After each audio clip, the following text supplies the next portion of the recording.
ho an'izay malala an'Andriamanitra sady voantso masina ho aminareo anie ny fahasoavana sy ny fiadanana avy amin'Andriamanitra raintsika sy Jesosy Kristy Tompo. Amen. Anio alahady 12 volana Janoary taona 2022 alahady alohan'ny manaraka ny Epifania, voalohany manaraka ny Epifania, alahady hitondranam-bavaka ny firaisan'ny sampana eto amin'ny fitandremana isotro fitiavana, fanolorana sy fametrahana ireo tompon'andraikitra samihafa, ary mbola hibanjinantsika ny lohahevitra hoe lehibe ny fiandrianan'Andriamanitra. Andeha isika hitsangana hiventy ny hira fanevan'ny hazakazaka masina.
Andriamanitra amin'ny alalan'ny salamo efa voalahatra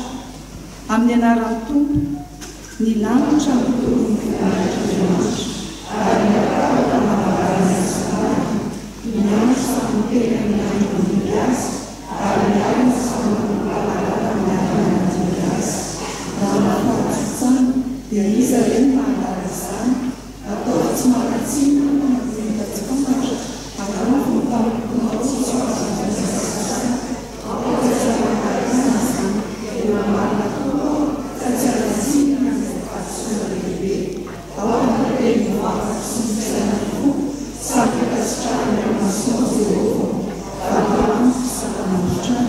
Amen.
Iary vavaka isika ry Andriamanitra rainay be voninahitra tsy ampy ny teninay ary fohy ny fisainanay entina maneho ny fahalebiazanao masina sy mahatahotra ny fiandriananao ka mandoalika manoloananao ny loalika rehetra fa anao ny tany sy izay rehetra eo aminy anao ny hery sy ny fahefana any an-danitra sy etỳ tany ianao ny mpanjaka ny firenetsamihafa ianao irery ihany no mpamonjy koa midera sy mankalaza anao zahay misaotra anao zahay afaka manatona anao miray fo amampanahy amin'izao fanompopo vavahana izao ianao no nitantana anay tamin'ny tananao ankavanana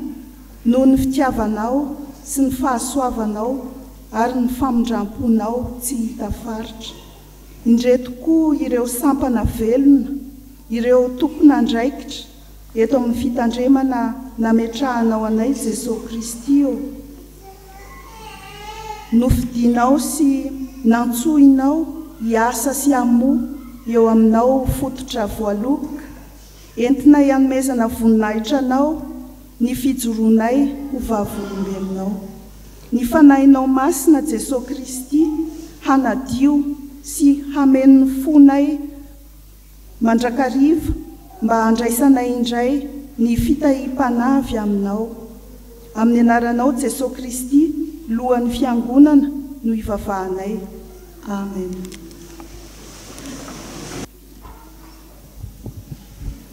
Mirabantsika rehetra indray ry havana amin'ny anaran'i Kristy Jesoa ary miraba ihany koa ho an'ny ankizy sy ny tanora mahatratra ity andro anio ity ary mirabanareo ihany koa tratran'izao taona vaovao izao.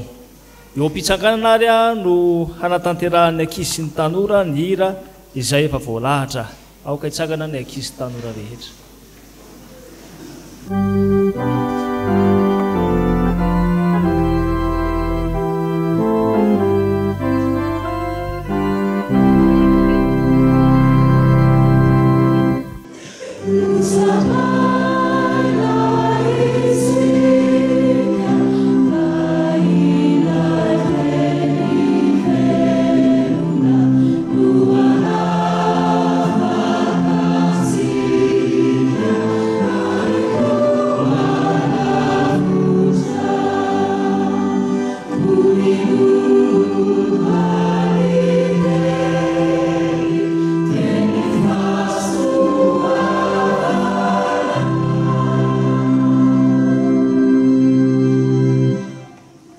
mivavaka isika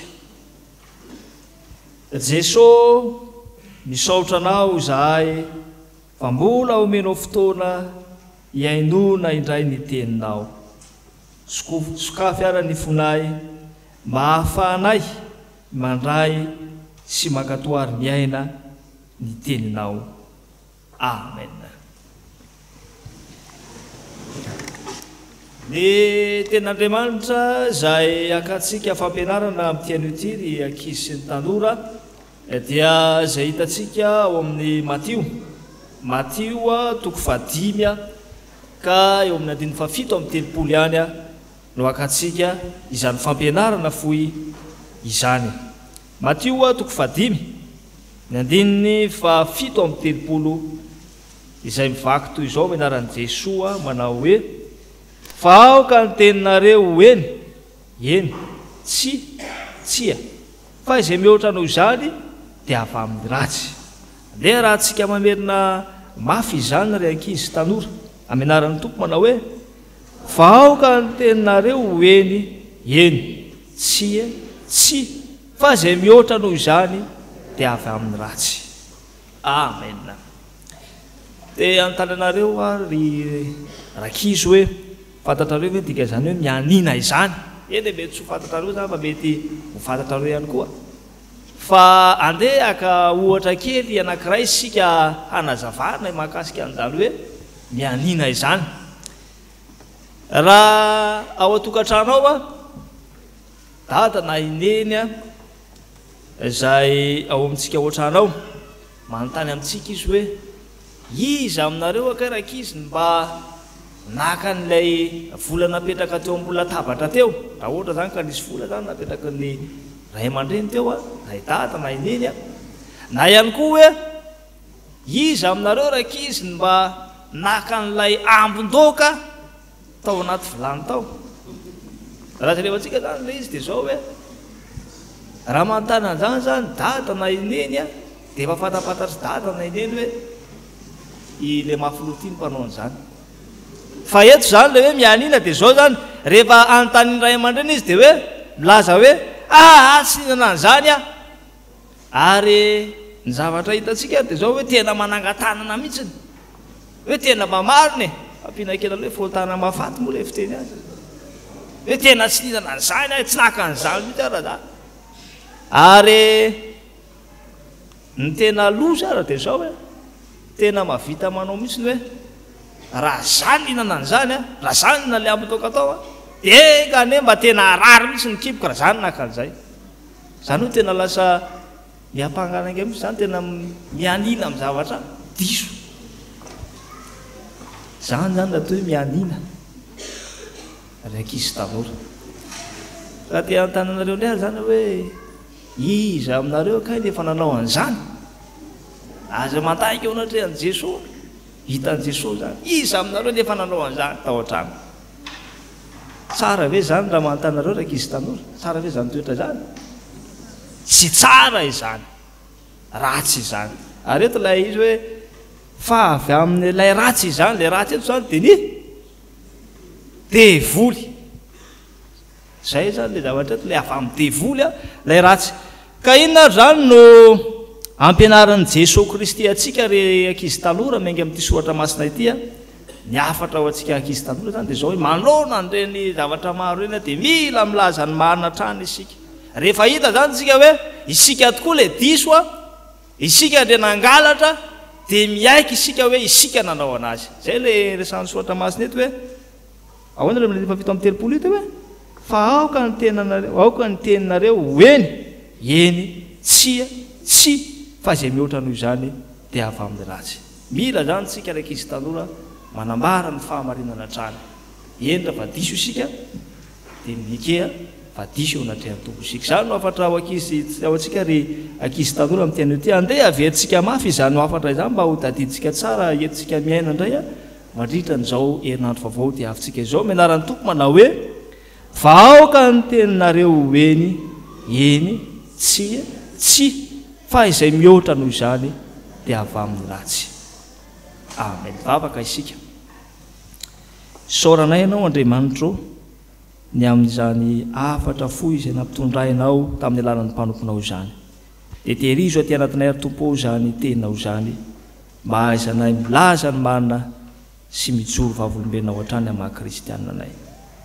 mianaran'i Jesosy Kristy tompo nanaovanay ny vavaka amen.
Kivavaka isika tompoko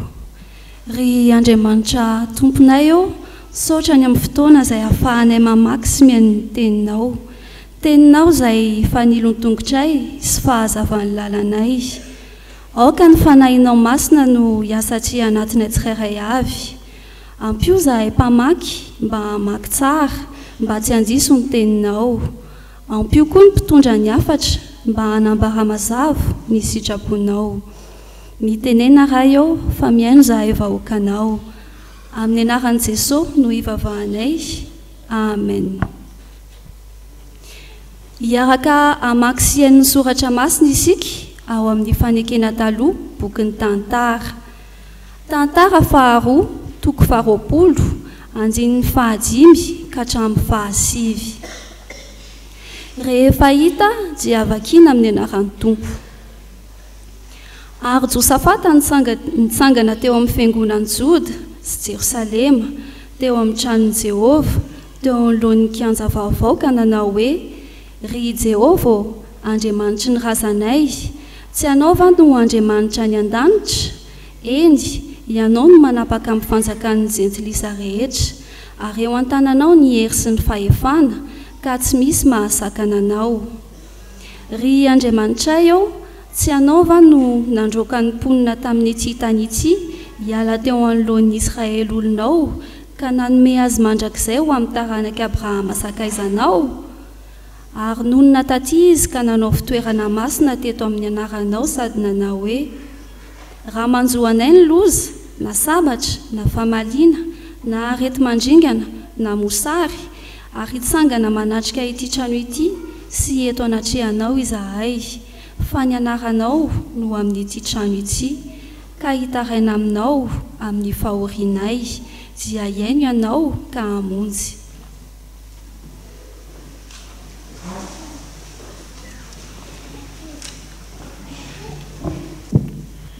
Ho tohizantsika ny famakiana ny soratra masina ao amin'ny fanekena vaovao filazantsara araka ny Matio 5 andininy 7:30 ka hatramin'ny 7:30 ary hofaranantsika ny famakinany soratra masina ao amin'ny epistily ho an'ny Hebreo 12 andininy 1 ka hatramin'ny 9. Rehefa hita dia vakiny amin'ny anaran'ny Tompo. Ary koa efa renareo fa voalaza tamin'ny taolo hoe aza mianintsy to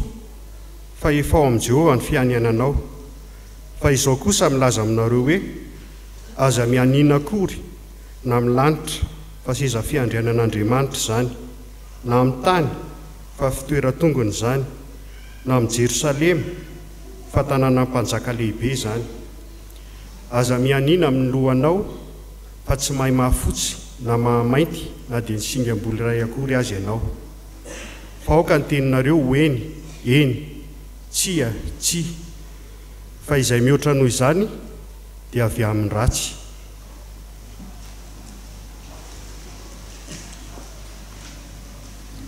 Ho amin'izany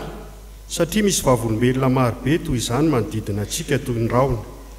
dia aoka isika koa hanaisitra izay rehetra mitambesatra amintsika mba amin'ny ota izay malaky mahazo antsika. Ary aoka isika hiazakazaka amin'ny faharetana amin'izao fiazakazahana filokana napetraka eo anoloantsika izao, mijery an'i Jesoa, tompon'ny finoantsika sy mpanefa azy,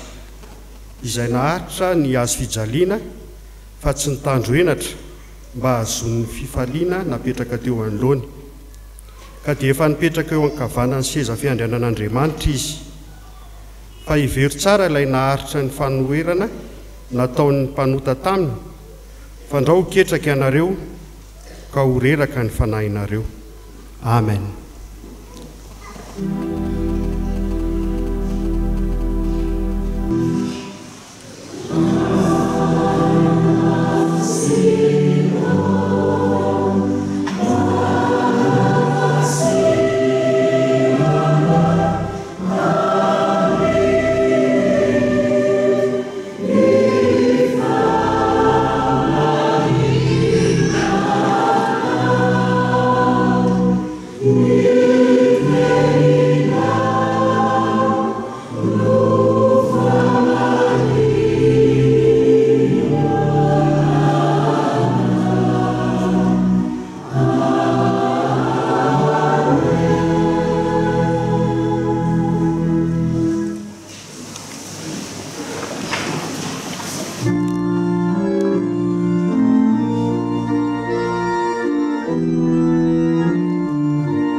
Ho aminareo ny ry havana malala ny famindrampo ny fiadanana avy amin'Andriamanitra ray sy Jesoa Kristy tompontsika.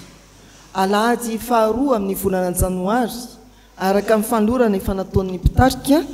dia alahady voalohany amin'ny epifania atao anatin'izao taona izao,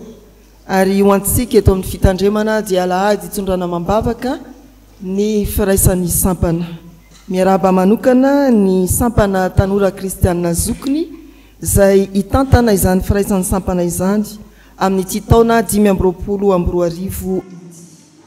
Ny fanahintompo izay efa nangatahana hatramin'ny androana ary niritsika tao anatin'ny vavaky ny mpamakiteny no hitarika antsika amin'izao fotoana ny afatr'Andriamanitra izao. mafitsika ny afatra mitombo ao anaty toko fahadimy andiny fahafito amby telopolo efa noraisina sy mitariana ny ankisy ny tanora teo Matthieu toko fahadimy andiny fahafito amby telopolo ndeo vakitsika miaraka ny anarany tompo manao hoe vahoaka ny teninareo hoeny eny sia sy fa izay mihoatra amin'izany dia avy amin'ny ratsy. Ny andin-tsoratra masina manorantsika eto riavana dia ao anatin'ny fampianarana na ny toriteny nataon'i Jesosy teny an-tendrombohitra. Be dia be ny fampianarana izay natony manomboka amin'ny filazana ireo fahasambarana, ao ny fampianarana momba ny fitondran-tena, ao ny fampianarana mahakasika ny fifehezana ny fiarahamonina, ary rehefa mamarana izao toriteny lava dia lava izao izy amin'ny toko fahafito andininy fahavalo amby roapolo sy fahasivy amby roapolo dia voalazany hoe talantsona ny vahoaka no ny fampianarana satria nampianatra azy toy izay nanana fahefana izy fa tsy tahaka ny mpanoladalàna tao amin'ny fampianarana na hagaga fampianarana na talantsona. Fanaon'i Jiosy ny fianianana teo amin'ny fomba mpivavahana dia tahak'izay fanaontsika kristianina koa amin'ny fomba mpivavahana araka liturjia ny fiangonana. Fa ny tompo eto amin'ny andiny fahafito amin'ny telopolo ity dia manipika mazava ny hoe aoka ny teninareo hoeny eny tsia tsy fa mihoatra amin'izany dia avy amin'ny ratsy. Eny amin'ny votopety dia ataony hoe mihoatra amin'izany dia avy amin'ilay ratsy. Satana na ny devoly mitondrona amin'ilay hoe ilay ratsy. Lehibe ny fiandrian'Andriamanitra ho ny lohahevitry ny Pentekopa Evitsegema amin'izao janoary izao. Ato amin'ity andininy ity dia mitaonantsika hatsiaro ireo toetra mampiavaka an'Andriamanitra maneho ny fahalehibiazan'ny fiandrianany ity andinin-tsoratra masina ity. Mitaona ny tompony hoe aoka ho toka-teny izy tahaka an'Andriamanitra ilay tsy miova amin'ny teniny. Ny faharoa, aoka hifanandrivy amin'izay lazaintsika ny miafina ao am-potsika rehefa eny tsia dia tsia. Andriamanitra mahalala ny zavatra rehetra Andriamanitra. Ary ny fahatelo, aoka hifanaraka amin'izay voalazantsika ny ataontsika. Andriamanitra tsy mba mandainga Andriamanitra mba izay lazainy dia ataony. Ireo telo ireo riavana no manafarana antsika amin'ity fotoana ity. Aoka ho toka-teny isika. Ho toka-teny tahaka an'Andriamanitra ilay tsy miova amin'ny teniny. Ny tenin'Andriamanitra no tsy miova omaly anio ary mandrakizay. Tsy misy izany hoe tonga ny 5:20 miova ny tompona andraikitry ny firaisan'ny sambana dia mba miova koa ny tantaran'ny Zakaiosy ka laza hoe osy ny zaka. Tantaran'ny Zakaiosy ilay tafaona tamin'ny tompo ihany no tantaran'ny Zakaiosy anentanana antsika hoe rehefa tafaona amin'ny tompo isika dia manana fiainana vaovao, fomba vaovao ary fanonerana ny lasa tsy mety tany amin'ny. Tsy miova ny tenin'Andriamanitra fa manova antsika tokoa. Izay ilay fomba n'Andriamanitra. Aoka ny teninareo eny tsia tsia. Aoka ho toka-teny isika. Ny fampianarana ny fahendrena malagasy fahampanjaka dia misy toetra maromaro mampiavaka ny mpanjaka ataony hoe toetra andrina. Ary anisan'izany hoe toka-teny ny andrina, toka-teny ny mpanjaka. Fa tsy hoe fahampanjaka ihany izany fahitantsika teo ara-tsolotra masina dia ilay Andriamanitra mpanjaka ny mpanjaka mihitsy no toka-teny. Ka isika izay manompo an'Andriamanitra tokateny dia mba tokateniko rehefa eny dia eny rehefa tsy dia tsy ho an'ny Petera dia milokaloka mihitsy izy ny hoe za dia namanao foana Jesoa naiza naiza anaraka anao naiza naiza na dia ho amin'ny fahafatesana izy fa ahoana mo Jesoa nanenym-piriny akoho dia nangazy Petera hoy Jesoa mbola tsy aneniny akoho dia andahany terinao aza fangaroaro hoe aza mivaovaina ny tenin'Andriamanitra tsy miova hoe andaha aneniny teriny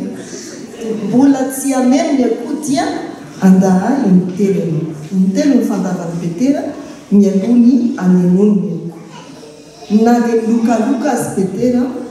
dia tsy mba tokateny izy fa nandany tompo tamin'ny fotoana tena sarotra indrindra ao koa Jodasy izay mpianatra nandray tsara amin'ity toriteny ity rehefa tao anatin'ny herinandro masina izy ilay nanaradian'i Jesoa dia tonga maningina tany amin'ny mpanoran-dalàna sy ny fariseo miteny hoe omenareo otrina andoraka azy ho anareo tsy tokateny ry Petera tsy tokateny ry Jodasy fa ianao eto dia antsony tompo tsy ho tahaka azy tsy ho tahaka ny Petera tsy ho tahaka ny Jodasy rehefa nanao eny ianao dia eny tsy miova fa tsy vadika tsy indray ny faharoa aoka hifanandrivy amin'izay lazainao ny ao amponao Andriamanitra dia mahalala ny zavatra rehetra ny teniny tsy miova izay ny fahalebiazan'ny fiandrianana mba ho tokateny koa isika Andriamanitra dia mahalala ny zavatra rehetra fantany ao ampontsika izay ilay fahalebiazan'ny fiandrianan'Andriamanitra mandinika ny vosiny fo izy ka mahalala ny ao ampontsika ny tao manatsika eto dia ny hoe rehefa ny teny eny ny vavanao dia ny ao anatinao mihitsy ny hoe atsy hoe eny molotra fotsiny Ananiasy sy Safira rehefa nanao fandaminana na mpianatra ny apôstôly ny hoe nde isika iombona amin'ny fananantsika rehetra ka midio izay anananareo any eto aty mba iombonana hiainana ny mampianakavy samy zanak'Andriamanitra dia mba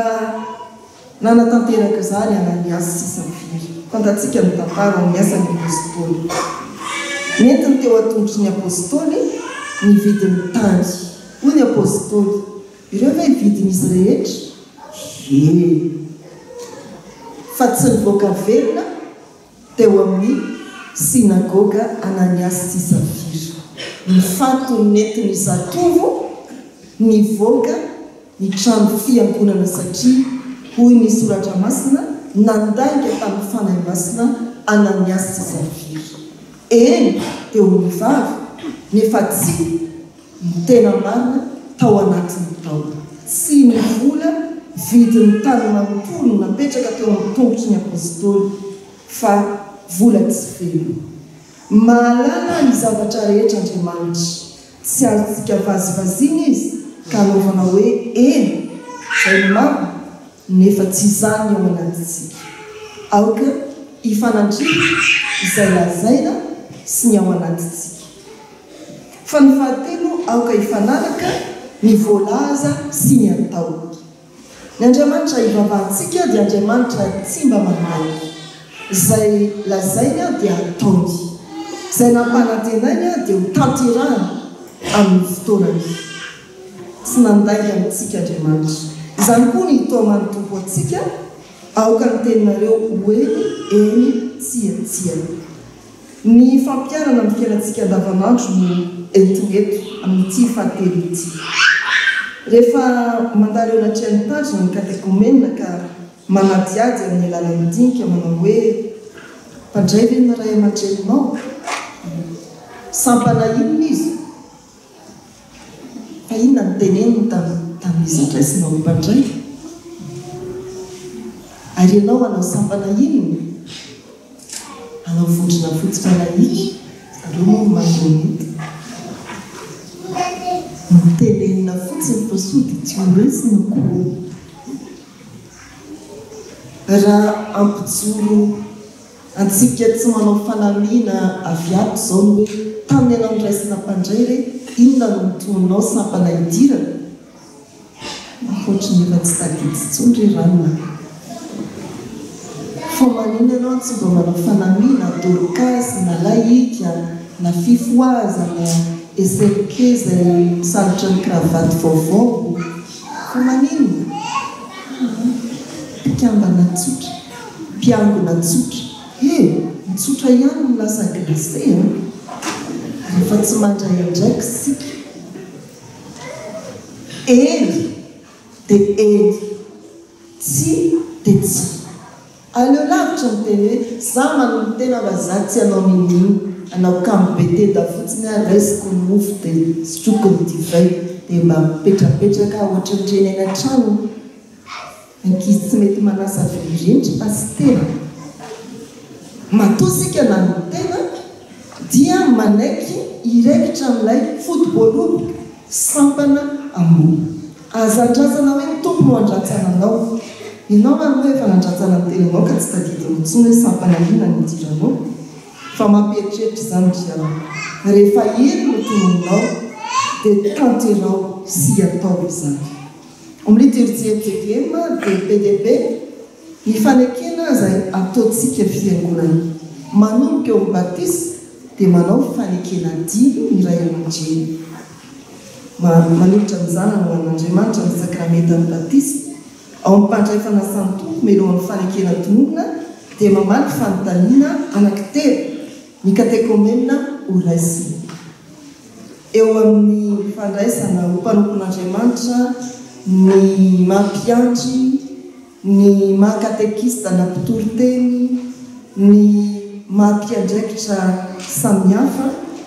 raha mijery ny liturgie sika dia misy fanontaniana intelo ny ataona atao vao mandrosa mifanekena tononona ny otokanana na oraisina anatin'izany ny katekista sy ny mpitoryteny fa eo amin'ny mandekona dia avy an-trano dia le fanekena tononona misy firy fito ho an'ny mpitandra dia fito koa teo aloha fa nitovanana ny fahavalo manao hoe hiany hijanona ho mpitandrina efijekeny matrana zany hoe narovina na roviny zany rehefa nandray ny fanokana ny mitandra dia tsisy hoe anangana siky tandray rehefa avy eo bdb moa zao ry zareo reto no irahana dia mbola olana no hoe alefa iza daholo ary zareo voatra tsisy saka andefa zanto sasany nangana sekotero raha vao tsy mahita posta fa ny fanekena ho an'ny voatokana dia notovanana an'izay satria maro no hoe efa tsy metimety aminy evijegema dia lasiza mivoaka na dia efa notokanana azy riavana malala rehefa eny dia zay nitonononao ka nanaovanao eny masina dia tanterahanao araka izany tsy mora ny manatanteraka izay lekeny raha ny fanompoana kristiana hoe mpikambana tsotra fotsiny ianao amin'ny sampana efa tsy mora ny hoe isaky ninona ny fivoriana maky anao fa mpitahaka ianao rivon'ny sampana mbola mandany fotoana ambony apanga amin'izay fitariana amin'ny sampana ianao feritrerentany ampandrosoana ny sampana io hitariana ny fivoriana isanambanatonga ampahirezana antsika zany riana rehefa eny tsy dia tsy andreny koa azo makapanaka ny hoe raha izany aleoko ihany zao ka aleo tsy manao sampana aleo tsotra tsia filazantsaraka nyjaona antom-pisian'ny sampana atao anatin'ny fiangonana ny toko fahadimy folo dia manao hoe izaho no voalopoka ianareo ny sampana raha misy sampana tsy mamoa tsy maray amiko tsy amoa izy zay maray amiko dia amoa be dia be tsy misy mihitsy zany isam-piangonana milaza fa misoratra ho isan'ny fiangonana raha ny fampianaran'i Jesosy ao amin'ny Jaona toko fahadimy folo ka hanao hoe za tsy sampana diso zany sa hoforonina indray hoe sampan'ny vavaka tsotra efa zany ny antom-pisian'ny laika tamin'ny fotoanandro hoe rehefa tsy dorokasy ianao tsy eserike ianao tsy vokovokomanga ianao tsy nitsinina ianao dia nitaomina ny hoe inona kosa ary no ataonareo mihoatra noho ny sasany. Ry havana malala rehetra amin'ny tompo, lehibe ny fiandrianan'Andriamanitra. Mitaona antsika izao afatra ao amin'ny Matthieu 5:17 izao. Ilay Andriamanitra lehibe amin'ny fiandrianany dia tokateny. Mba ho tokateny tahaka azy koa isika rehefa eny dia eny, tsy dia tsy. Mihoatra an'izay avy amin'ilay ratsy. Ilay Andriamanitra izay tompontsika lehibe amin'ny fiandrianany dia mahalala ny zavatra rehetra. Tandremo, sao miteny eny eo amin'ny vavy ianao, nefa omponao tsy mifanandrify amin'izany akory. Ary ilay Andriamanitra tompontsika dia Andriamanitra tsy mba mandainga. Aoka tsy handainga koa isika, fa izay notonontsika eny dia tanterahantsika amin'ny atao. Izay nolazaintsika fa tsy dia tsy ataontsika tokoa. Ny tompo ilay tsy miova amin'ny teniny ane, hanampy antsika amin'ny fanahy masina, andraisy iaina izany teny izany ho voninay. Amen. Iomana ao amin'ny vavaka isika miara. Akasitrahana ianao Andriamanitra rainay amin'ny alalan'i Jesosy Kristy mpamonjana ianao. Sotranao izay ny amin'ny hafatrao izay mampianatra anay manitsy indray ny dianay amin'ny fiangonana sy amin'ny kristianina anay. Sotranao izay amin'ny mpanomponao izay nirahinao tamin'ny tia nitondra miafatra avy aminao Andriamanitra. Dia mazava tamin'ilay tokoa Andriamanitra ny sitraponao izay tianay indray iainanay, ivelomanay ary hanamarika ny maha-kristianina anay sy amin'ny mampanaratianao Andriamanitra. Dia mba hatonganay ho tokateny tahaka anao Andriamanitra izay. Mba hifanandrify amin'izay lazaina ny ao am-ponay, ny ao anatinay. Ary mba ho kristianina hifanaraka amin'izay voalaza izay tenena no tanterahanay sy ny ataonay. Indrisy rehefa tompo fa tsy arakaraka izany tokoa ny hataonay. Indrandray izay mitondrona ho kristianina izay efa nanao fanekena teo anatrehanao, nanomboka tamin'ny batisa izany, mampalany fanasan'ny tompo sy ireo anaikitra maro isan-karazany izay netsoina ao anay eto amin'ny fiangonana. Indrisy izay tompo fa tsy matazona izany fiainanana eo anatrehanao izany. Tsy matazona ny fanekena izay fanekena teo anatrehanao ka mivadika izany. Tsy mifanaraka amin'izay lazainay no ataonay ary tsy mifanandrify amin'izay ao anatinay mitanterahanay. Mifoda aminao izay Andriamanitra, mivaly atao anatrehanao izay.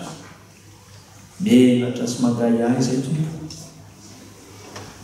Ka diovy izahay, diovy ny fonay ary sasao ny ranao izahay mba tena tonga olona araka ny sitraponao Andriamanitra. Dia matoky izay Andriamanitra, fa Andriamanitra mihaino vavaka anao, Andriamanitra mihaino fifonana ianao. Izay rehetra ihany koa izay tonga amin'izao fotoana izao dia manana ny tsy fahatanterana rehetra izay tompo, ka hidro izay hanomina izany mangina amin'ny alalan'ny vavaka foy izany tsy fahatanterana izany. Ka dia mianohanay tompo ary mamelany eloka.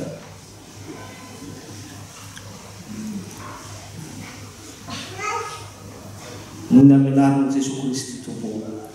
izay mifona ho anay eo an-tanakavan'Andriamanitra ray, nanaovana izany vavaka izany. Isaotra Jesosy. Amen.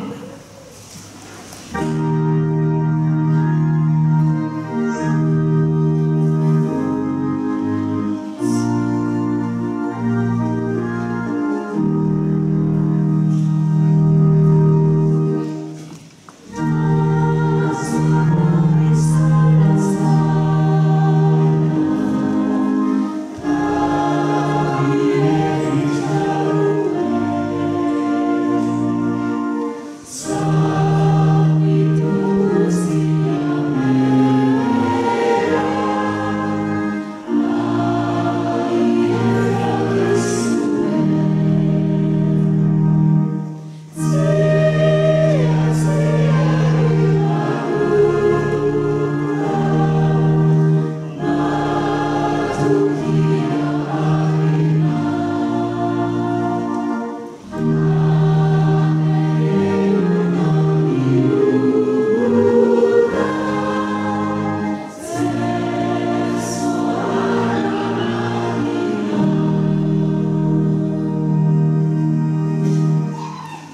fiavana raiso amin'ny mpifaliana sy amin'ny fanantenana eo am-pitsanganana ny famelan-kely ka omeny tompo atsika. Hoy ny tompo, no mianarako dia honomoko ny fahatezeraka ary mba hideranahy dia manindry ny fo ny aminao aho mba tsy ambolorana anao. Ko ambaran'ny anaran'i Jesosy Kristy fa voavela ny elokareo no ny anaran'ny masina mideranto. Amen.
Andeha iarahantsika manonona ny fanekempinoana laharana faharoa. Isika mino an'Andriamanitra iray.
Oh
eny ary havana araka ny falorana mikasika izao asa vavolombelona izao nanomanantsika hatreny ampiandohan'ny fotoana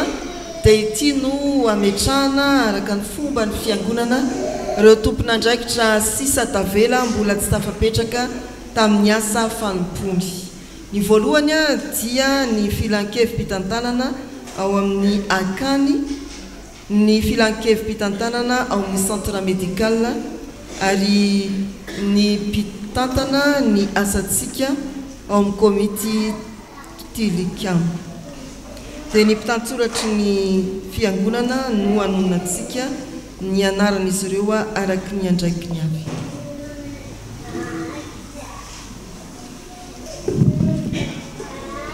Manonona trano ny fiadanan'ny tompo amintsika ry havana. Tononony aty Ambendohana mpanajana ny Andriamatoa sy Ramatoa. Ao amin'ny komity mpitantana ny akany fitiavana, filoha Rasoloarmanana ny Rintsomamy, filoha-mpanampy Ra Samuel Joel Wilcliffe, mpitantsoratry ny fivoriana Rakotomalala Fenso Davida, mpitantsoratry ny fivoriana faharoa Rakotovao Ramiaram-Penso, mpanolo-tsaina Andriamanjato Mamy Ndriamahery, mpanolo-tsaina Rakotseno Herinana Arzo, mpanolo-tsaina Onso Fanja Ertina.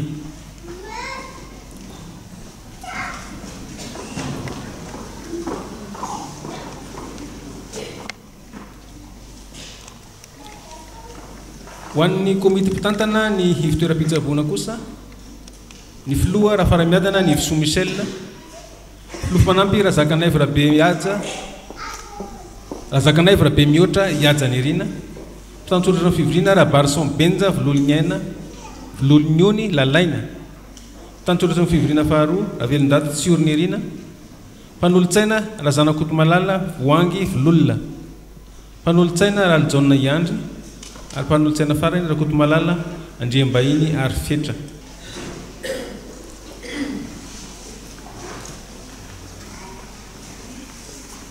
Ireo komity mpitantana ny tilikamp kosa ireo Tonoborao, filoha Ratsiraonana Franky, mpitantsoratra ny fivoriana Ravelomanantsonina, mpitantsoratra ny vola Fanomezantsoa Heritina Bezanahary, mpitahiry vola Ravelo Santoky, mpanolo-tsaina Rakotonyaina Mathieu.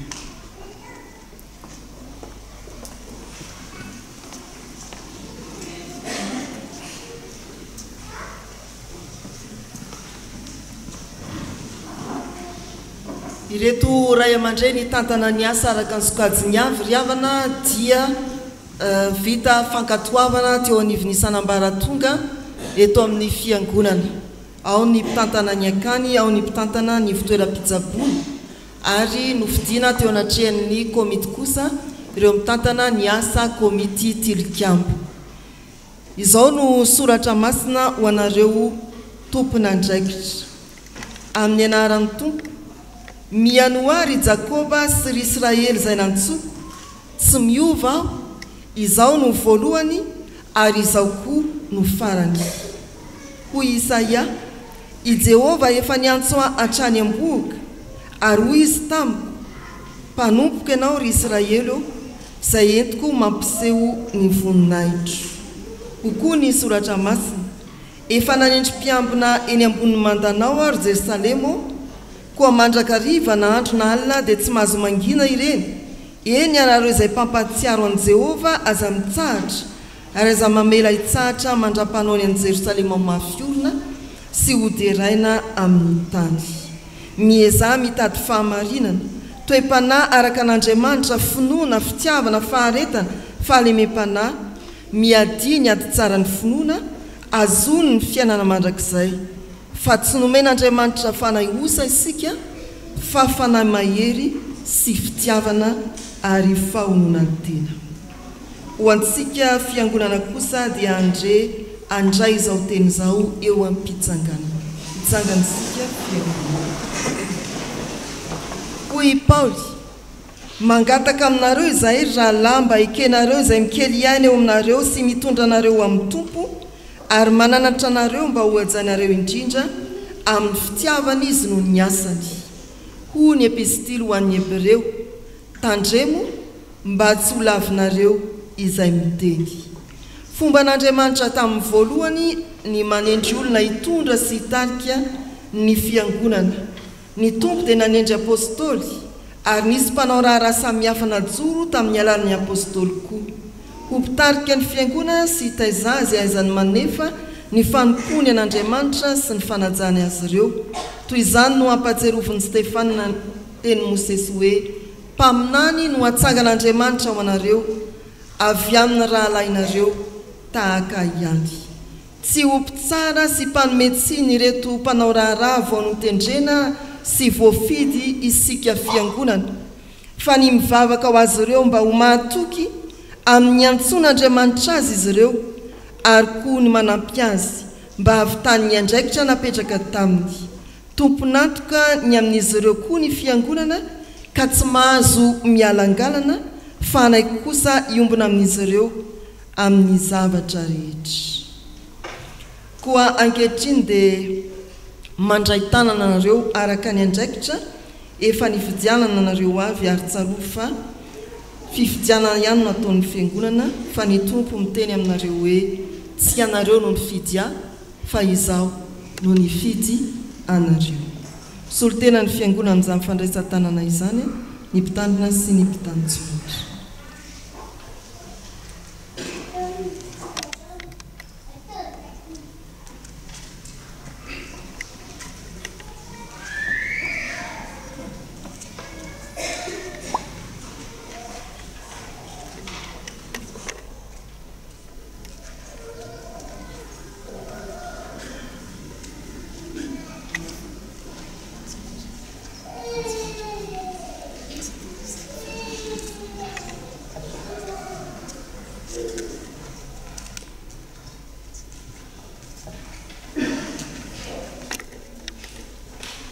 Eo am-pitsanganana ihany hivavaka ho azy ireo isika. Ry Andriamanitra rainay eo, rainay amin'ny alalan'i Jesosy Kristy ianao lay niantso sy nifidy ny tsirairay amin'ny anarany avy, no niantso sy nifidy reto mpanomponao ireto anatanteraka ny asa fanompona ito amin'ity fitandremana ity, ao ny asa loharanimbola maharitra eo amin'ny akany, ao ny asa misiona ao ny centre médical, eo ny asa manokana amin'ny fanarenana ny tilikambon'ny fiangonana. Tompo ofaly izay satria tsy niantso tany anefitra fa nisy reto mpanomponao nandreka namalizary amin'ny fanetretena. Efa nampahiry azy ireo tamin'ny alalan'ny teny ianao no tononona teo, nampahiry anay fiangonana koa dia misaotra anao fa tsy andeha irery izahay na andeha anjambany, fa fanilo ny tongotray sy fanazavana ny lalanay eo am-panatanterahana ny asa mba androsony ny fiangonana araka ny tokony ho izy tokoa ny teninao. Indreo ary tompo ny mpanomponao araka anjara fanompona nandraisan-tanana azy tsirairay, aoreny tsara ny finoany mba tsy ho voahozongozona ka havitany be amin'ny asa ho voninahitra ao Andriamanitra. Ambiny ny fikelezan'izy ireo aina, omeo ny fahazavan-tsaina avy amin'ny fanahy masina, omeo ny faharetana, ny fampiombonana sy ny faraisana mba hitarika ny fiangonana ho amin'izao asa tsara izao izy ireo. Dia matoky izay tompo fa eo ambany fahefanao ny mpitarika rehetra sy ny fiangonana ho fanatanterahana ny asanao anitarany ambainday ny fiangonanao. Mianoka mamali ny vavakay ary tsy adinonay ny mivavaka ho an'ny ankonan'izy ireo izay antenainay fa tena miombana fiantsona amin'izao fandorantena masina izao. Misaotra tompo. Amen. Petraka ny fiangonana. Mandiana amin'ny fifalian'ny tompontsika mahefabe amin'ny asany tompo. Mazotory.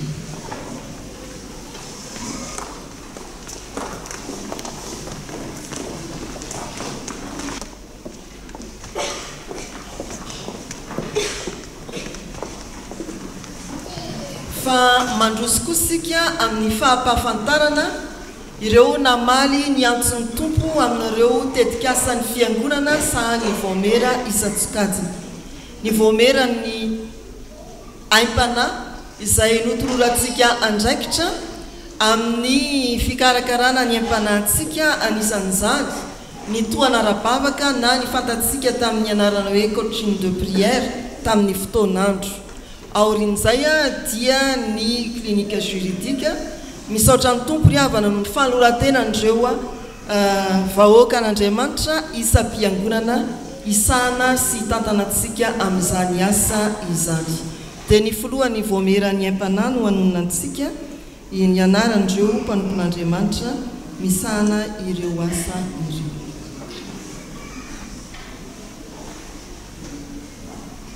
Ireto avy ny anaran'ireo olona mikasika izany andraikitra izany ho asana mpitiavana isika izay voatoana anarana amin'ny sotian'olono ao anatin'ny toana ara-bavaka vehivavy tonona mialoha ny ramatoa Rakoto Olga rany zanany Claire rabe tokotany Bakolonirina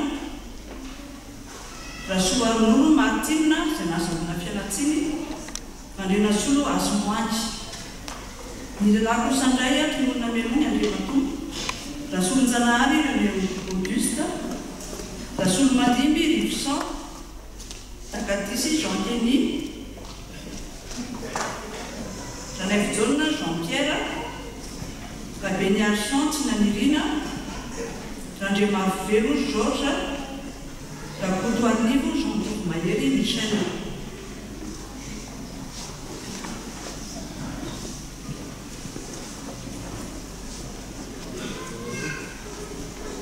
Ny ao amin'ny klinika juridique indray dia ramatoa Rakoto Miamina Moangy.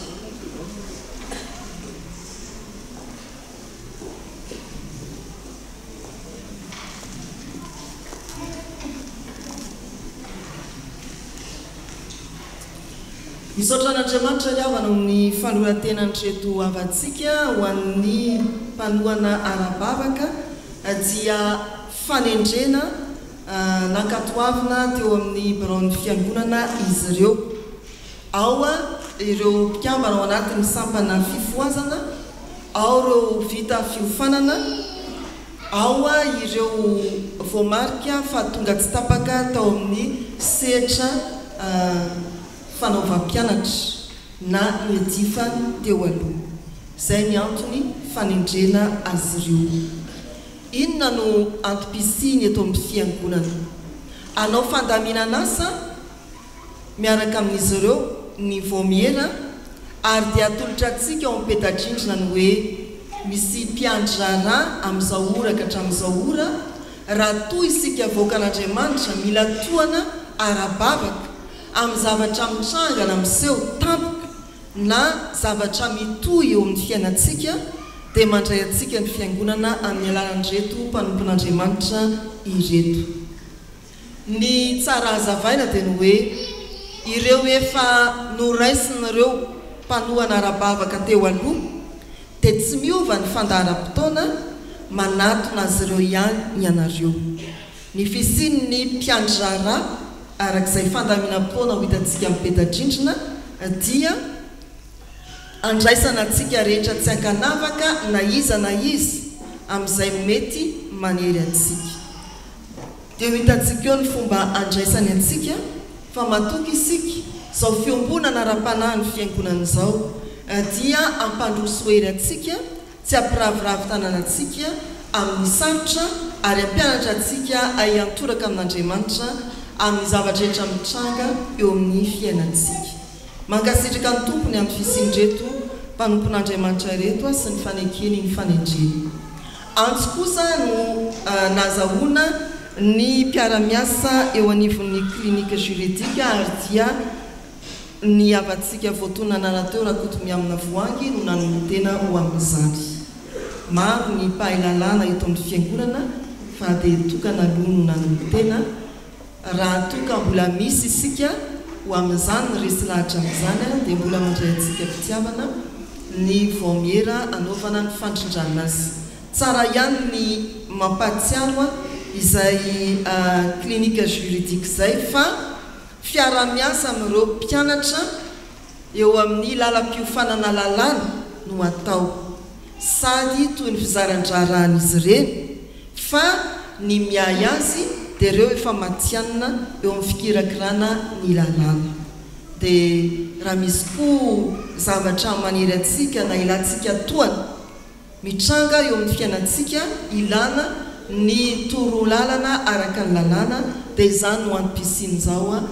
sehatra anankiray eto amin'ny fiangonana izao aoriana ny fandraisan-tanana azy ireo dia izy soratra masina ray mivavaka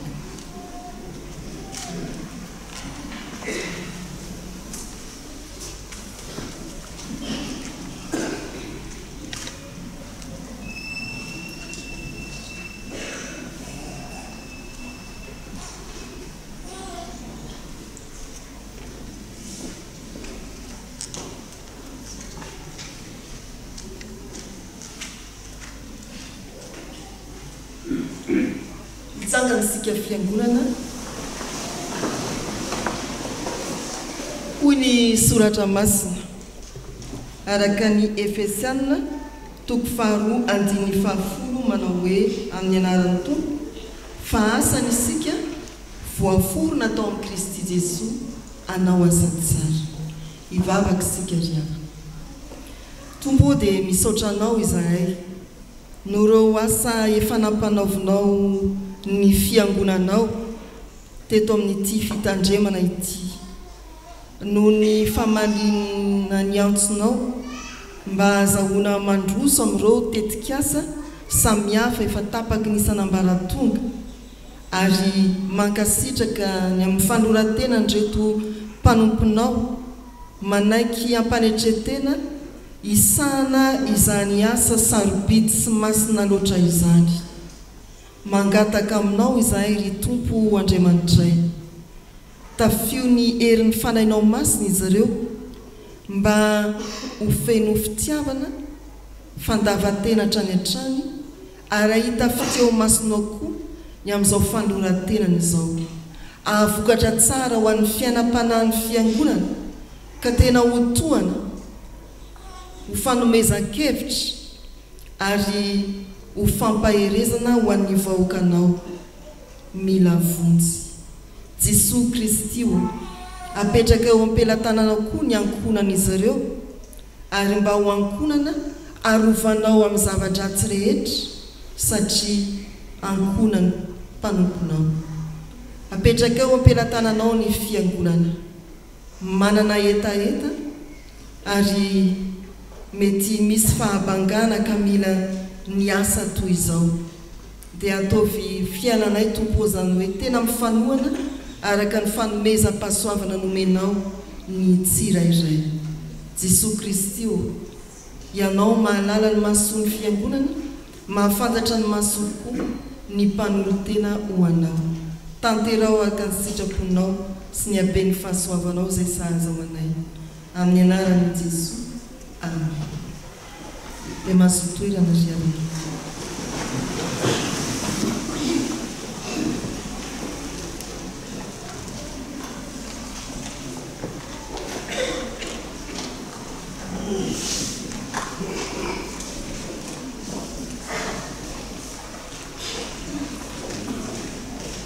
Sao kosa dia mampandroso ny avy ao amin'ny voamera ny ankonana sy fanabeazana ampahafantarantsika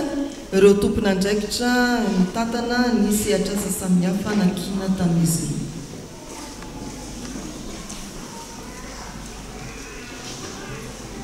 Voamera ny ankonana sy fanabeazana amin'ny fampianarana tohana na ny cours de soutien ieloavan'ny Andriamatoa sy Ramatoa avy. Rakoto Armanga Jean, Rabary Solonirina Yves Lucien, Ranja Volasoa Vonina Voko, Ravelo Mampianina Rovasoa Anitra, Randriana Treana Harilala Sarika,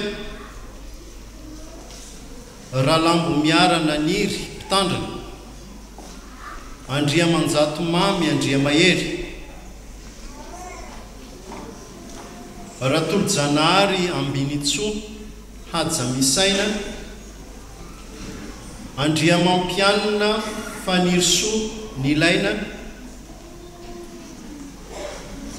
randria mahafaly manana radonantenaina Jean Rodolphe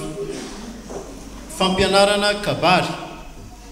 rakoto arnivo Jean Tovomahery Michel rasamy Arlala Ertina Sabin andria miarana Mbolatiny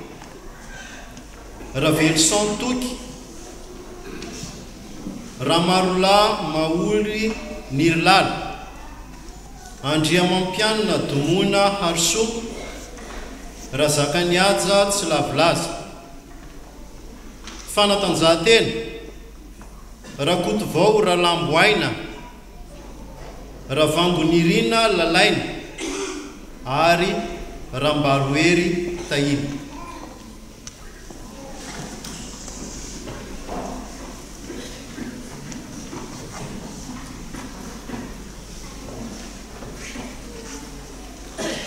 eny ary havana araka zany dia ireo no hitantana nitetika asantsika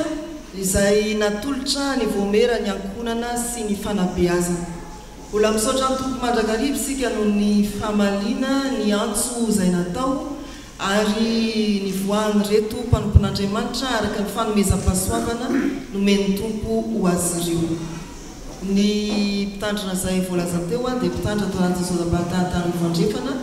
no ny tsifisy ny mpampianatra taranja SVT dia izy izay nivoaka tamin'ny EN3 no ampianatra ny siansa SVT eto amintsika dia miarabanareo koa mampahery amin'izao fanolorantena masina izao ny tompo ane amalifitianareo ny tompo ane hanome anareo izay ilaina amin'ny fitariana ny fiangonana araka ny sokajinasa izay napetrany taminareo mandray tanana aorin'izay ny soratra masina sy ny vana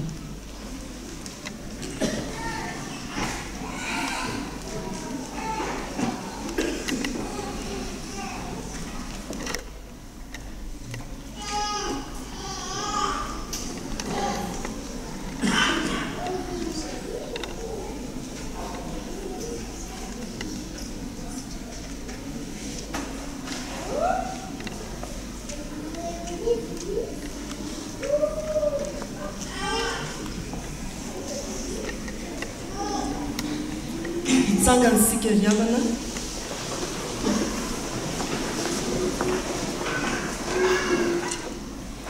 hoy ny soratra masina zarazarainao samihafa ny fanomezam-pahasoavana nefa ny tompo dia iray ihany hivavaka isika Andriamanitra misaotra anao ny amreto mpanomponao izay nanaiky ny antsonao ka isana ireo asa soritin'ity fiangonana ity araka ny sokajiny avy misaotra anao fa manamarina ny teninao tokoa ianao tamin'ny fijoroan'ireo mpanomponao samihafa fa zarazarainao samihafa ny fanomezam-pahasoavana ianao tompo iray ihany dia ianao ilay manome ny fahasoavana mba ho ampiasaina ho fanasoavana sy ho fampandrosoana ny fiangonana no anome ny herim-pahasoavanao mandrakariva ny reto mpanomponao azahoany manatanteraka ny anjarany avy amin'ny fotoana voatendry sy voalamina ka atosana ireny asa ireny ho voninahitra ao Andriamanitra ho toana ho anareo mety marefo sy malemy dia irinay tompo ampandroso bebe kokoa ny fiangonana ny fanorantenan'izy ireo ny fijoroan'izy ireo ary mbola mananteny izahay fa raha izy koa asa ilana ao anay vahoakanao Andriamanitra dia ho isan'ny mpanolonteny izahay fa tsompitazana fotsiny ihany amin'ny anaranao Jesoa no hanonana ny vavakay amen dia mazotoerana andeha hiary hitsangana ny sampana rehetra anao ny hira fanampy ny fahasivy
anao andriamanitro nireo are-pasoavana lehibe izay omenao anay mandrakariva omenao ny fiangonana sotranao zay na amin'ny mpamonao zay nomenao nividinao raha tanteraka andraikitra indray eto amin'izao fitandremana izao ankehitriny zay andriamanitro dia mangataka aminao zahay tahiro izao fiangonana izao tahiro ny tsiraray avy tahiro ny sabatan'olona tompo ianao no hiaro azy amin'ny ratsy rehetra ary ianao koa no hanampina azy omba azy mandrakariva naiza naiza misy azy ka dia hotanterahana tokoa ny teninao ho tahina raha miditra ary ho tahina raha mivoaka tompo eo an-tananao ary mametrahana indray ny fiainanay amin'izao herinandro vaovao zay diavina izao omany tsirairay avy ianao tahirony amin'ny asa fiarina asa fivelomana ny tsirairay avy ao koa ny mpianatra tompo dia ianao manolontsaina azy ireo ame fahendrena azy ka ahafahany mavita ny fianarana petraka fenao ampilatanao ny asa etanefan'izao fiangonana izao maro ny asa zay sahany eto ka ianao noompany tompona andraikitra tsirairay avy zay efa nividinao mba tena hanatanteraka sy hanefa zay rehetra efa nividinao izy ireo ka tsy hananarana na inona mety tafio-drivotra dia ianao miaro azy ka efanbea amin'ny asa zay efa nitsonao azy dia apetraka fenao ampelantananao any tompo ny fiainany fiangonana Jesosy Kristy eto Madagasikara manomboka amin'ny foloan'ny fijekema izany ny braon mpendraikitra foibe ny mpendraikitra foibe ary ny isan'ny sinôda partany andrindra ny fitandremana tsirairay avy amin'ity taona ity zay andriamanitro dia hiatrika ny sinôda lehibe ka dia apetraka fenao ampelantananao tompo ny fandaminana rehetra hatanterahany zany fotoana lehibe eto aneviny ity fiangonana Jesosy Kristy eto Madagasikara ity ary ao anatin'izany tokoa no hifidianana indray ny filohan'ny mpendraikitra foibe izay filohan'ny fijekema ka dia ianao no efa hifidy olona hanatanteraka zany andraikitra lehibe eto aneviny samyny fiangonana Jesosy Kristy eto Madagasikara izany babak'izay tompo any mpitanana rehetra manerina zany fijekema omba azy ianao amehery azy ianao ametanaka sy fahasalamana azy ahafahana tanteraka ny fianazana sy ny famahana ny olona ndreto zay andriamanitro tonga amin'izao manana zay entaitana sy fanodrinay zay tena akany tenatrehanao ka dia hivavaka magniny izay ka mba ian'olona tompo zay rehetra mahafanodrinay sy fiasanay entina eto anatrehanao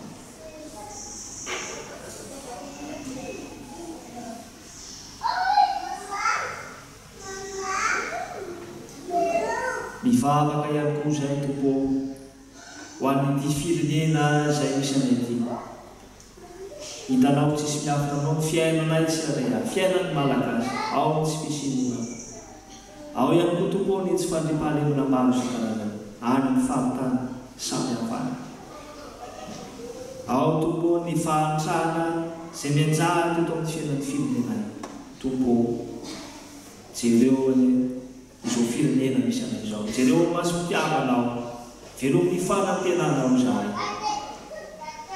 apetraka fenao ampelantananao tompo ny tompona andraikitra rehetra efa ny fitondram-panjakana ianao hanotsaina azy ireo ame fahendrena azy ireo ahafahana tondra izao firenena izao ho araka ny sitraponao sy ny fahamanana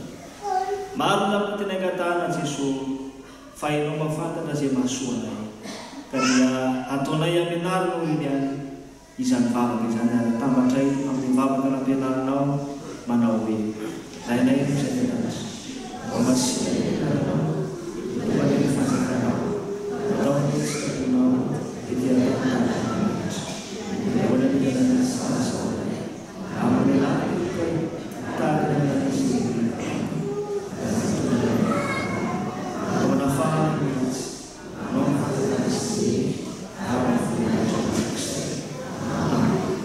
sorana bapaikolana naloatra ny tsara fantatra miasa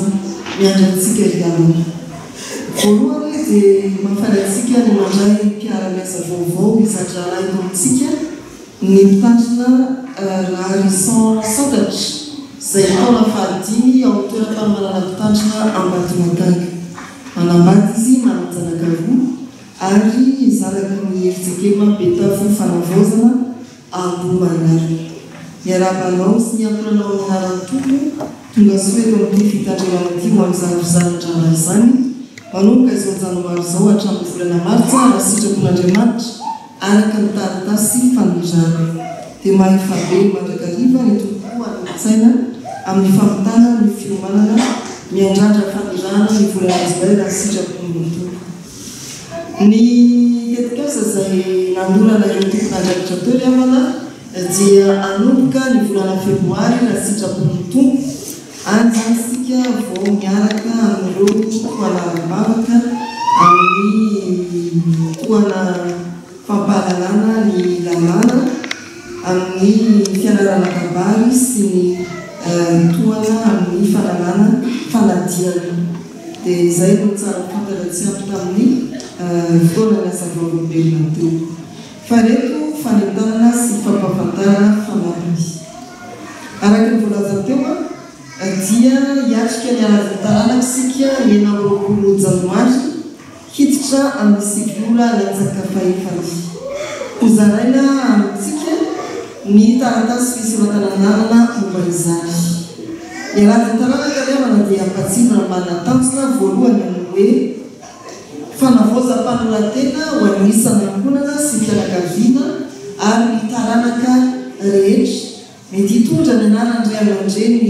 efa tany anoela ianareo mety mitondra ny anara-pianakaviana miara-mivavaka mandrakakehitiny eto amin'ity fitandremana ity mety mitondra ny anara-loha-pianakaviana ao tokantrano misy antsika isam-balavarana fanavaozam-panoratena dia tongava miseho natrehan'ny tompo amin'ny alitarana hoe ndreto izahay sy ny zazany menao anay mbola kristiana izahay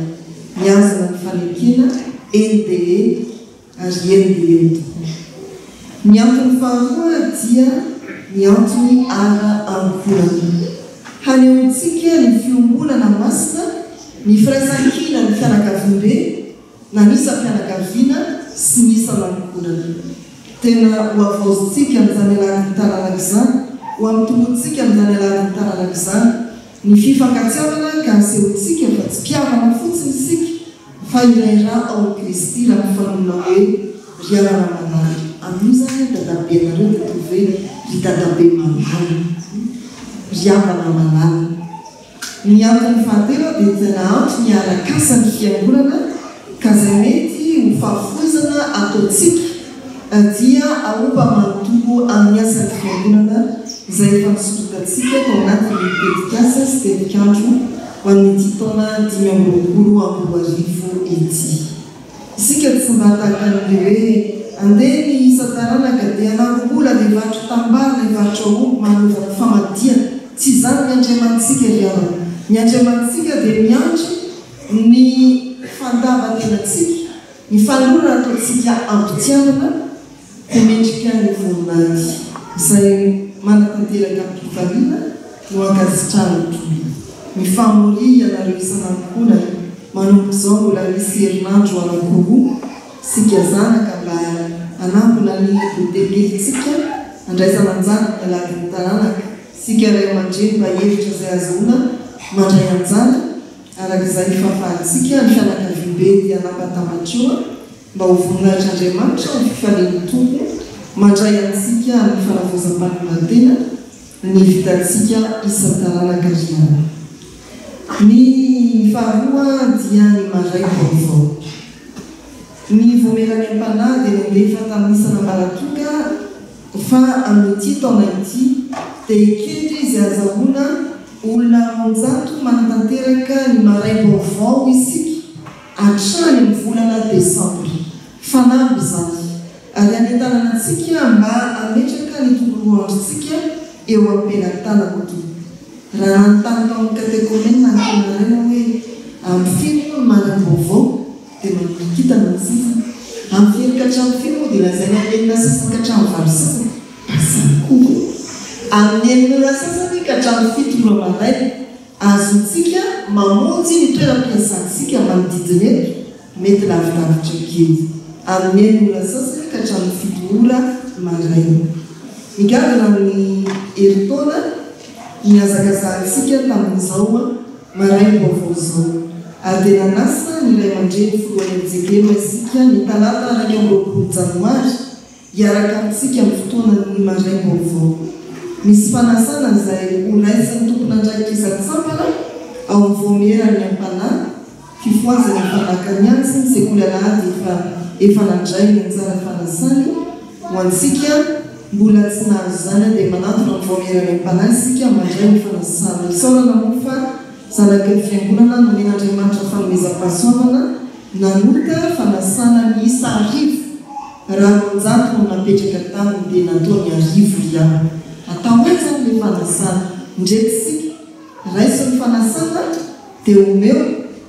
ny tenanao raha tsy mavaka ny tenanao dia azavereo aminao le fanasana fa nomeo ny hafa mba ho tonga izy andray ny fahasoavana mariana riavana fa ny maray vaovao isa-piangonana dia tetikasa anentanana ny efijekema manontolo ao anatiny atao hoe azakazaka masina taritanana manao hoe ivo isan'andro ny fiangonana ary dia nankatoy izany isika raha nametraka ny fotoanany maray vaovao mankatoy isika raha nametraka ny fotoanany maray vaovao zany hoe tapaky ny synode lehibe napetraka oviana dia mpanatanteraka isika araka ny fanekena ny mpandray raha tsy manao an'izany zany sika dia manino tsy eny voatrangeny nefa tsy dia iainy tsara ny avana ny fanekena ny fahatelo dia famanginy ny dekona efa namara tamintsika tamin'ny faraparany taona fa no tsinjaraina toy ny fanao ny dekona any amin'ny satokantrano misy antsika tsirairay avy dekona ray araka ny fitsinjarana ataon'ny voamerany antotanisa dia misahana tokantrano dimy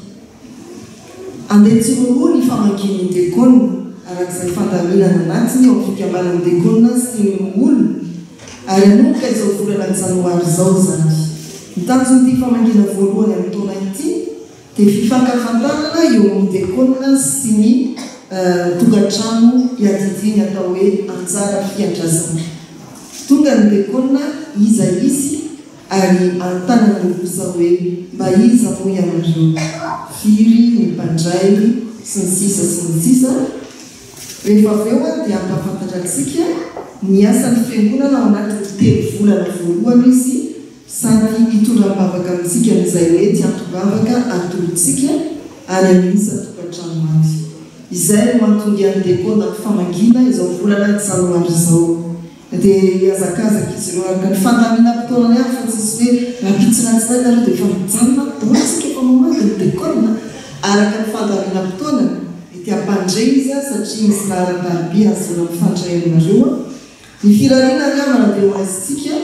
ampitiavana izy ireo tsy mora ny fandaminam-potoanany dekona fa izy ireo tsy matiana takan'ny ka hoe ho amin'izany tokoa fa tsy maintsy mandamina ny asa mandraharahana izy mba mifandamina isika mandray ampitiavana ampifaliany rehetra mandray mpengonandreny amin'ny famangina ny anjara fiandrasany volana febroary dia fanaovany tatitra eo amin'ny verom-pitantrana ary volana martsa dia miomana indray amin'ny famangina antsika iza-tokantrano ao anatin'ny volana aprily izy ireo inefatra zany no voasoratra araka ny fandamina migonana andianany dekona ary amintsika iza-tokantrano amin'ny antony izay ambarantsika isaky ny andianany famangina dia faefatra nitolakandro ny fombendjekema dia tonga hitsidika atsika ary atanteraka ny fampovavana amin'ny fiteny anglisy manomboka mora sasana araka ny raharaha efa namaranteo izany fotoan-dehibe zany isaorana ireo atopira ataon'ny fiangonana izay nanomana hira amin'ny fiteny anglisy ho fanentanana mialo ny fampokivavana ny atao hoe hira fiderana fa isaoraindrindra koa isika izay fandahatra ny fotoanantsika ho tonga ny tolakandro manomboka manomboka ny sasany ny liturgia dia araka ny firavitry ny liturgia fanaontsika maheritsekemantsika fa ny teny ampiasaina kosa dia ny fiteny anglisy kaza manao hoe za tsy mahefatsy vanikosy godomanenina fa tsy hoavina zany fa anaraka ny fianam-piangonantsika raha rano sy nondakoiry avana dia mba famontrona amin'izany isika hitantsika hoe misy zavatra vaovao sy zavantsoa entin'ny foiberitsekelina hitantsika isotry fitiana dia izay ny fanentanana sy ny fanampiny tsara fantatra ho antsika fiangonana ny tombony anafiainantsika atanterana ny tandribentsika tsirana avy voninahitra ny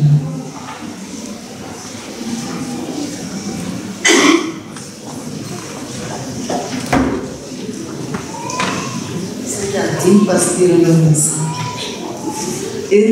arak'izay fanamanantsika koa dia izao no fotoana ifampitondrana ny mitandra ny zadrara teo aloha dia mitandrina raha ho nizafy sy miviala tsy mimeloka tseto ny ankonany satria miasa misehatra ny fampianarana any amin'ny faritra ambisitra mangataka nao androso ny solitenantsika fiangonana hitonga ny teny dia ny mpitapitsoratra ny fo miarakantsika aminaranato araka ny voanazatao dia tonga fotoana isaorana ny mitandrina ny zavy sy isika no ny fataperany fizarandrara eto mihevitra fiavana amin'ny anarany tompo fa ianao kosa dia mariheta amin'ny zavatra ny anaranao sy nampinonanao satria fantatrao izay nampianatra anao izany tsy moto faharoa toko fahatelo andiny fahaefatra amby folo izany teny soratra masina izany no entinay fiangonana sotro fitiavana iderana sy isaorana atra no namezany anao anay izatra raha teto amin'ny fiangonana isaoranay ianao tamin'ny fizarana sy fampianarana izay noentinao anamafisana fiangonana ny finoana sy ny fanarahadiany Jesosy Kristy tompo mino koa izahay fa nisy ireo vaty sy traikefa noratovinao teto amin'ny fitandremana sotro fitiavana ka hoentinao amaranana ny fianaranao ary indrindra koa anatanterahanao ny asa lehibe izay apetraka ny tompo hozahanao ny teny mpanao salamo araka ny salamo fa 2:30 no entinay ampaherezana anao ka manao hoe anomesainanao sy ampianatra anao izay lalakalehanao ao hitsinjo anao ny masoko ka anolo-tsainanao ao amen manentana antsika fiangonana koa amin'ny valom-pakasitrahana ny mpitandrina Silvia izay efa nozaraina tamintsika ka arotsaka mandritra ny rakitra ankehitriny dia hitondra bavaka anao ny ray aman-dreny mpitandrina tsangana isika fiangonana manovanana izay soratra masy dia efa natolotry ny solitenantsika dia tononona aminao koa ny Isaia 1:20 tapany voalohany manao hoe amin'ny anaran'ny tompo mpanomboka ianao efa nofidiko ka tsy mariko hivavaka isika misotranao Andriamanitra no ny fotoana nahafanay niara-ny asa tamin'izao mpanomponao izao misotranao indrindra ny antsonao azy ho isan'ny mpiomana ho mpitandrina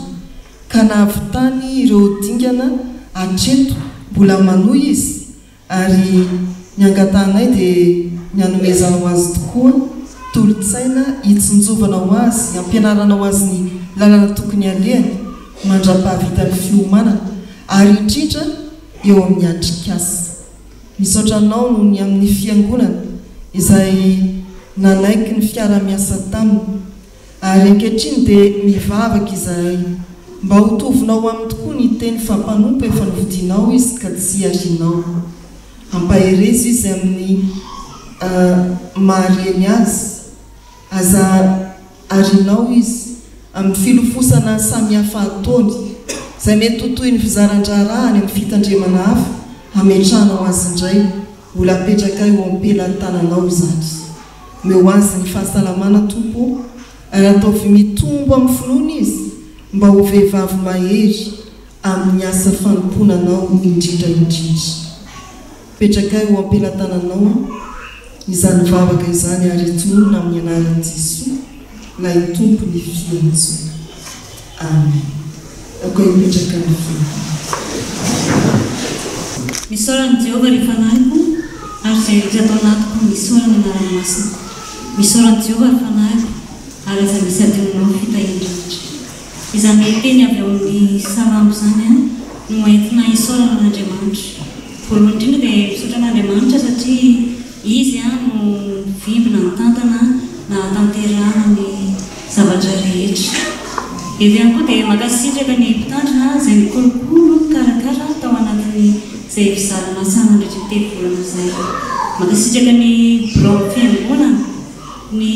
sampana rehetrarehetra atao anatin'ny fitandremana ary indrindra isika fiangonana manontolo. Jehovah ne anafihery atsika tsirairay avy ampitombo fotoana atsika ihany koa. Dia makasitraka indrindra ny amin'izay rehetra fanomanana izay natao ary mbola angatahana hatrany dia nitrotrona reo ambavaka mba hatanterana amin'ny fiomanana izay atao. An'Andriamanitra iray ary voninahitra.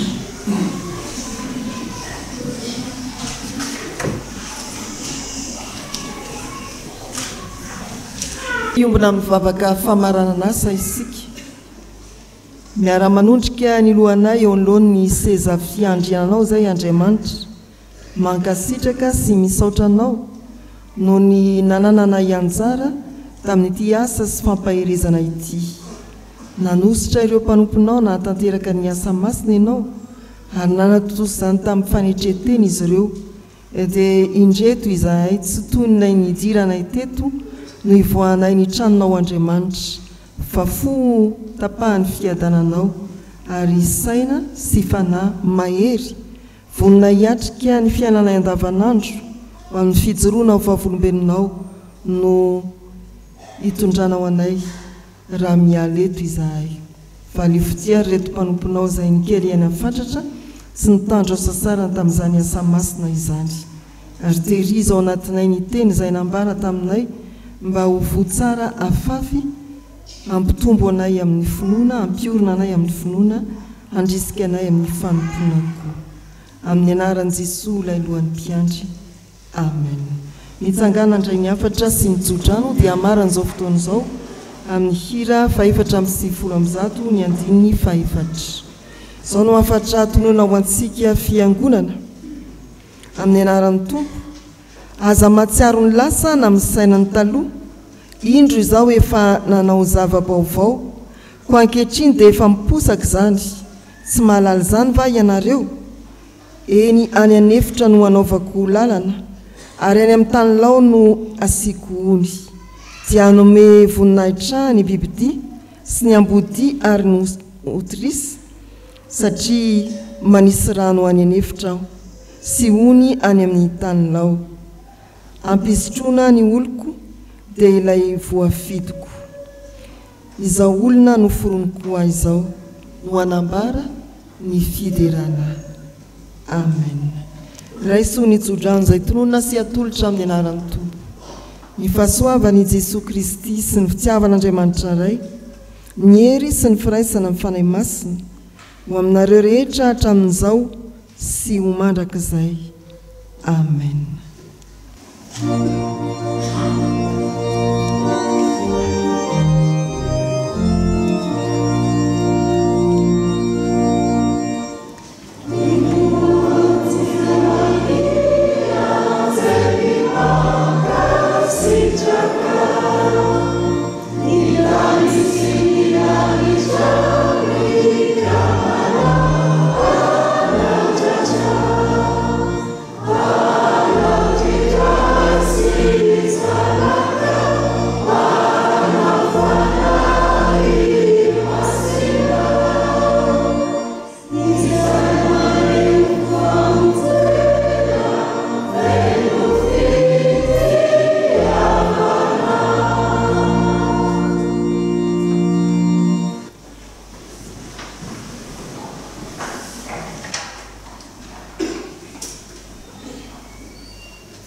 ho an'andriamanitra irerianany ny voninahitra amin'ny anaran'ndray sy ny zanaka ary ny fanahy masina